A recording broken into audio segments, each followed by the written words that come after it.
New Zealand ഭീകരാക്രമണത്തിൽ മരിച്ച അൻസി ഭാവിയുടെ മൃതദേഹം അല്പസമയത്തിനകം കൊടുങ്ങല്ലൂരിൽ പൊതുദർശനത്തിന് വയ്ക്കും. പുലർച്ചെ 3 മണിയോടെ കൊച്ചി അന്താരാഷ്ട്ര വിമാനത്താവളത്തിലെത്തിച്ച മൃതദേഹം ബന്ധുക്കൾ ഏറ്റുവാങ്ങി. വിവരങ്ങളുമായി ഡാനി പോൾ ചേരുന്നു.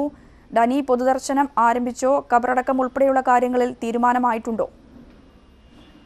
രഞ്ജനി, പൊതുദർശന ചടങ്ങുകൾ ആരംഭിച്ചു. ഇപ്പോൾ മേത്തല പഞ്ചായത്ത് കമ്മ്യൂണിറ്റി ഹാളിലാണ് അല്പം മുമ്പ് മൃതദേഹം ഇവിടേക്ക് എത്തിച്ചത്. ഇപ്പോൾ നാട്ടുകാർ അതോടൊപ്പം തന്നെ മറ്റു ബന്ധുക്കൾ എല്ലാവരും തന്നെ മൃതദേഹത്തിൽ അന്തിമോപചാരം അർപ്പിക്കുകയാണ്. അല്പം മുമ്പ് മന്ത്രി പ്രൊഫസർ രവീന്ദ്രനാഥ് ഇവിടെ എത്തി അന്തിമോപചാരം അർപ്പിച്ചിരുന്നു. മറ്റ് ജനപ്രതിനിധികൾ എല്ലാവരും തന്നെ ഇവിടേക്ക് വൈകാതെ എത്തിച്ചേരുമെന്നാണ് പ്രതീക്ഷിക്കുന്നത്. ഇന്ന് പുലർച്ചെ 3 മണിയോടുകൂടിയാണ് ന്യൂസിലാൻഡിൽ നിന്ന് മൃതദേഹം ഇവിടേക്ക് എത്തിച്ചത്.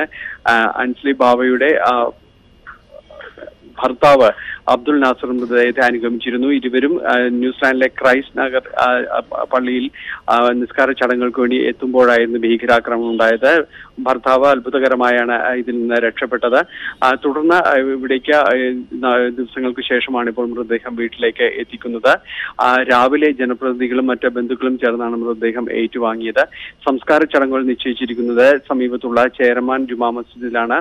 ഏതാണ്ട് 11 മണിയോടുകൂടിയാണ് സംസ്കാര ചടങ്ങുകൾ ഇപ്പോൾ നിശ്ചയിച്ചിരിക്കുന്നത്. ഇപ്പോൾ മൃതദേഹത്തിൽ മറ്റ് നാട്ടുകാരും അതോടൊപ്പം തന്നെ മറ്റു ബന്ധുക്കളും അന്തിമോപചാര ചടങ്ങുകൾ അർപ്പിക്കുകയാണ്. രഞ്ജിനി, ശരി.